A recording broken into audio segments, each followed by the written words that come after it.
syndrome de l'imposteur est plus que jamais présent, surtout auprès des jeunes diplômés. Des jeunes diplômés qui vont faire leur premier pas concrètement dans le monde de l'emploi, sur le marché du travail. Il y en a qui se posent la question, est-ce que je corresponds même au poste? Malgré que la description dans l'offre de l'emploi correspond exactement à ce qu'il est, se dit, est-ce que je corresponds, est-ce que je vais pouvoir aller travailler à ce poste? Il y en a qui se posent la question, est-ce que je vais pouvoir être responsable? On dit, on cherche un responsable, est-ce que je vais pouvoir? Parce qu'ils jugent leur expérience peu en face de ce qu'on leur demande.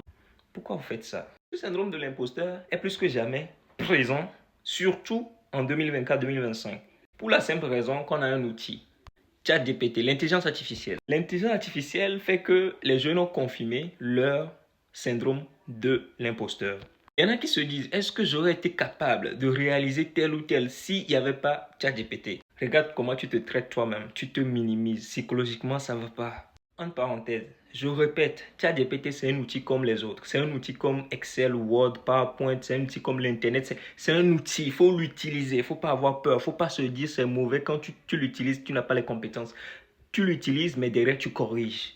Derrière, tu fais appliquer tes compétences, tes connaissances. Revenons au sujet, cesse de te traiter d'incompétent. Déjà, qu'est-ce que le syndrome de l'imposteur? C'est un phénomène psychologique dans lequel l'individu ou le sujet en question doute de ses compétences, de ses réalisations et en plus de ça, a la peur persistante et constante d'être démasqué. C'est-à-dire, il pense que tout ce qu'il réalise, ce n'est pas vraiment lui qui le fait, il n'a pas la compétence pour réaliser ça. Mais même quand il réalise, il a peur qu'on découvre qu'il n'a pas réalisé lui-même.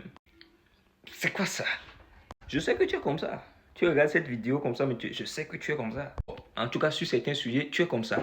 Pour remédier à ça, il y a une remède. Il faut discuter avec tes collègues. Tes collègues qui ont plus d'expérience que toi. Discute sur comment eux font leurs choses. Tu verras que tu fais mieux que eux. Et à partir de ça, tu te dis, ah quand même, ça c'est la première et la manière la plus efficace. L'autre manière, c'est que toi-même, tu te félicites sur tes choses.